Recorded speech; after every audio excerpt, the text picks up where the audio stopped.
January 30 ngayon, ah, 7:11 ng umaga dito. Katatapos ko lang magdilig. Yan yung pandilig ko dito. Yung ginawa ko dito. So, 7:11, halos wala pa tayong tulog. Tulog manok tayo kagabi. At yun nga, may sistema na naman kagabi na para puyatin ako. Mapuyat ako. So ngayong kulang ang tulog ko, ito, para bang naka-setup ng lahat, alam na nilang yung gagawin nila. At ito nga, napaaway nga tayo, di ba, nung isang araw, nung January 28 yata tayo. January 28, napaaway tayo. Ito nga, di ba, ang payat ko na naman eh. So para bang bumalik sa akin yung memories ko dati, na yung napagdaanan ko dating experience ko, na kung ano yung ginawa sa akin sa sementeryo doon. Kung paano nila ako pinapayat. Tapos sasabihin ng pinsan ko rito, ang taba-taba ako daw. Stick na eh. Ewan ko ba kung anong talagang ibang klaseng panggagago ng mga natatanggap ko dito, na para baka tangan-tangan na lang sa ginagawa nila. Kasi ko po, bago ako dumating dito, talagang may laman-laman ako. Talagang yung short ko masikip sa akin. Alam ko yun kasi pag yung short ko na yung patig ko, hindi lumuslos sa akin, sigurado mataba ako. Pero pag yun lumuslos sa akin, siguradong payat ako. So, may nangyayari dito sa Bunga, Tansa, Cavite, na setup, na gagawin setup sa akin. Hindi ko alam kung ano yung gagawin nila sa akin. Tapos, kagabi, may kausap ako. Yung kausap ko naman, natutuwa ako na ah, kahit pa paano meron akong ka-level ng utak dito. Same level ng utak. Na meron siyang pinag-aralan, lalo na police, psychologist, kung ano-anong mga, marami siyang degree na natapos. So, psychology, sabi ko sa kanya, Brad, ano bang ano mo sa akin? Anong tingin mo sa akin? So, ganun.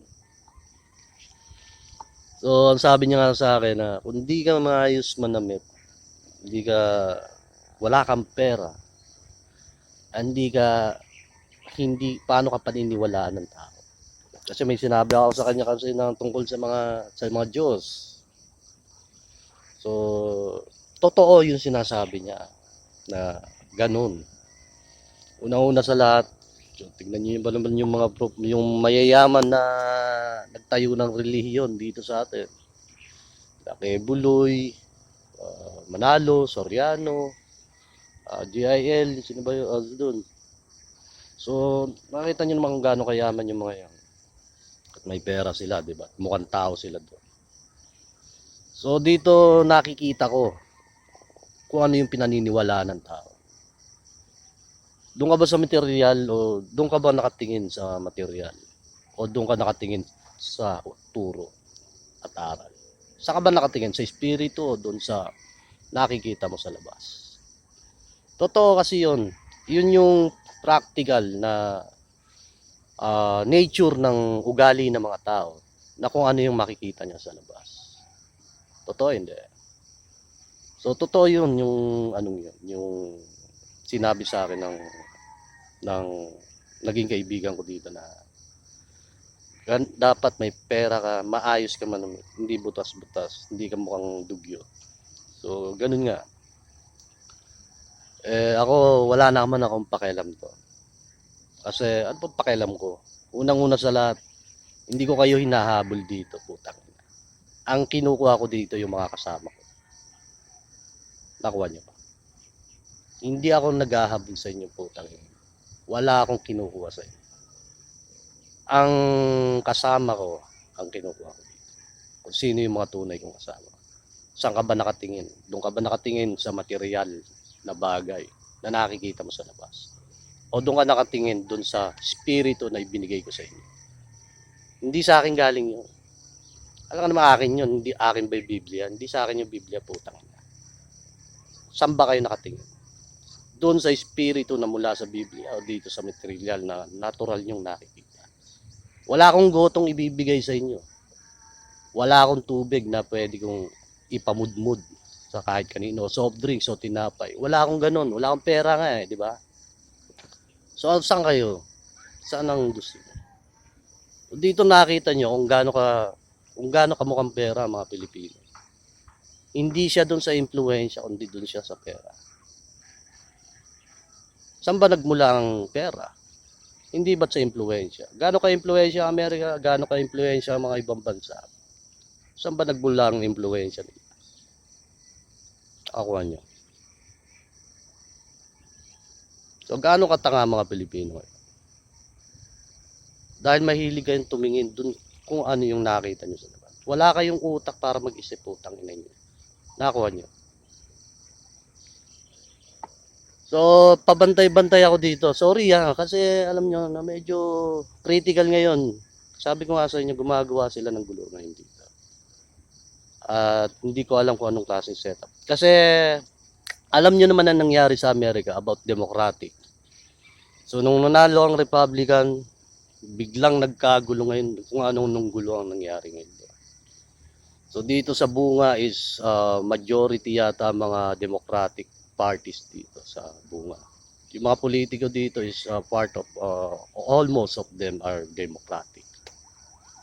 So dito naman ako naman, puros ako si Republican, wala naman akong magawa kasi yun ang kailangan kong kampihan. Kasi yun ang tag-promoter ni Jesus, si Republican. Hindi ako pwedeng kumampi sa kabila kasi iba yung Diyos nila dun Dito ako sa kabila. Doon sa tunay kong kakampi. Na pwede kong masandalan. Na hindi kami magkakatalo sa paniniwala namin. Nakuha niyo. So, nakita niyo naman kung gaano ka-mortal mag-aaway yung dalawang yun. Na nagpapatakbo sa buong mundo. Demokratiko at Republican. Nakuha niyo. So, anong gulo ang ginagawa ngayon nila dito? Putang ina. Na ginagawa nila sa akin. Ewan ko kung sila yan o itong mga putang inang reliyon to. So, alamin nyo lahat. Ako wala akong pakialam Pakitignan-tignan nyo yung CJ dito. So, yung si Lowell. Kasi sabi ko nga sa inyo, minsan lang ako nagtitiwala sa tao. Pag sumablay ka, pahirapan na para pagkatiwalaan kita ulit. Papakahirap. Kaya pakibantayan nyo sila dito sa loob. Alamin nyo kung sino sila. Once na nagkamotibo ka sa buhay ko, sigurado ano ang iisipin ko sa iyo. Totoo hindi. Okay, sa susunod na ulit God bless sa inyo lahat.